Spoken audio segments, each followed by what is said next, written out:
warahmatullahi wabarakatuh. Perkenalkan, saya Putri Irawan dengan NIM 140222000007 Fakultas Ilmu Komputer Prodi Sistem Informasi Universitas Bina Bangsa.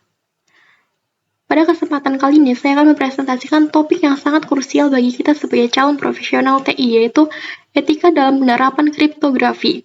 Tidak hanya akan membahas bagaimana teknologi ini bekerja secara matematis, tetapi yang lebih penting, bagaimana kita harus mempertanggungjawabkan secara moral dan hukum. Masuk ke slide kedua, yaitu latar belakang. Kriptografi mencakup I2II, SSL atau TLS, dan PGP menjadi fondasi keamanan digital, namun terdapat dualitas penggunaan. Di satu sisi, melindungi privasi dan transaksi, di sisi lain dapat disalahgunakan untuk menyembunyikan aktivitas ilegal. Konteks yang pertama yaitu akademik, mahasiswa TI harus memahami aspek teknis dan etis kriptografi. Yang kedua adalah kerangka hukum.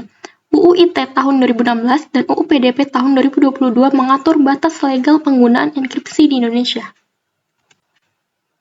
Rumusan masalah dan tujuan. 4 rumusan masalah. Yang pertama, prinsip etika profesi TIK yang relevan. Yang kedua, bagaimana dampak hukum sosial dan akademik dari pelanggaran tersebut.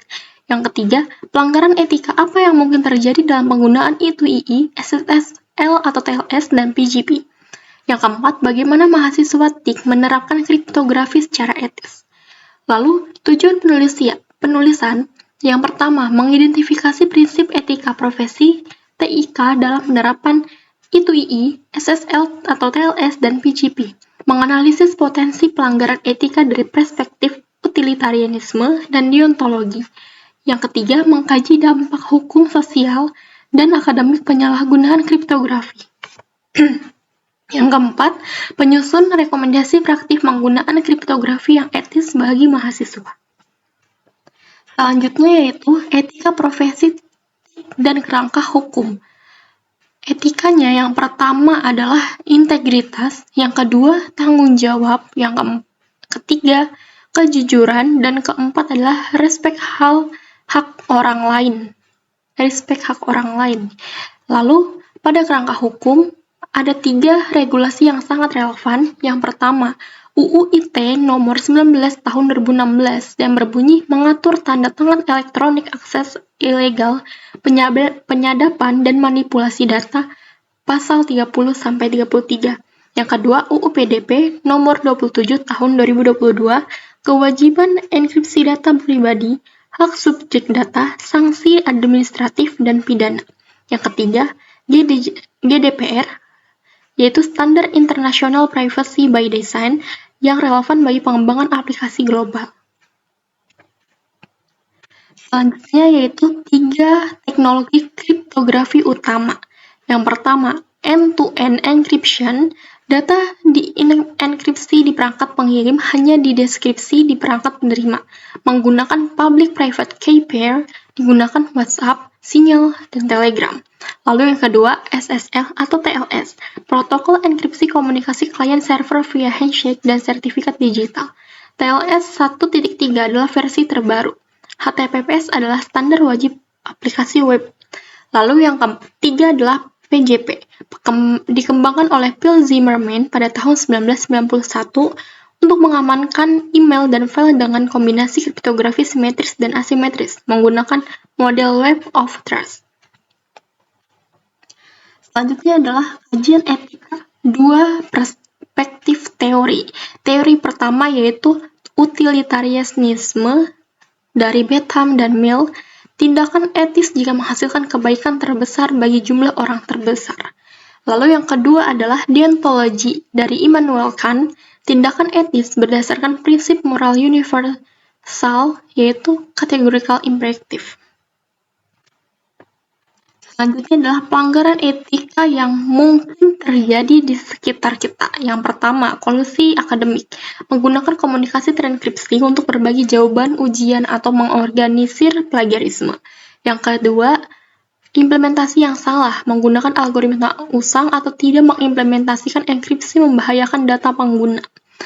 Lalu yang ketiga, pelanggaran hak cipta. Enkripsi memfasilitasi pertukaran konten bajakan tanpa dapat dilacak. Yang keempat, backdoor tidak etis, memasukkan celah keamanan disengaja atas tekanan pihak ketiga melanggar kepercayaan pengguna. Selanjutnya adalah kaitan dengan kode etik Aptikom atau ASNI. Yang pertama, tanggung jawab keamanan data. Hal ini adalah pelanggaran etika profesi yang sangat serius. Lalu yang kedua, integritas dan transparansi. Mengklaim sistem terenskripsi padahal tidak adalah pelanggaran integritas. Lalu yang ketiga adalah perlindungan hak pengguna. Memasang backdoor tanpa sepengetahuan pengguna melanggar hak privasi. Sebaliknya, tidak mengenkripsi data sensitif juga merupakan pelanggaran. Rekomendasi penerapan etis. Itu II bertanggung jawab, SSL atau TLS yang benar, dan kode etik profesi.